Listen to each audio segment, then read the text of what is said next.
దేవుడికి చేసేటువంటి ఉపచారాలలో దీపం ఎంతో ప్రాముఖ్యతను సంతరించుకుంటూ ఉంటుంది. అందులో కార్తీక మాసంలో నేతి దీపాలకు ఎంతో ప్రాముఖ్యత ఉంది.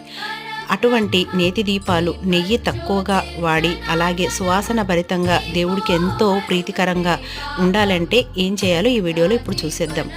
నేతిని కొంచెం వేడి చేసి అందులో పచ్చకర్పూరం, జవ్వాది అలాగే కర్పూరంని కూడా వేసినట్లయితే మంచి సువాసన భరితంగా ఉంటుంది. ఇలా ఒత్తులు చేసుకున్న వాటిని వేసేసుకొని నానబెట్టుకోవాలి.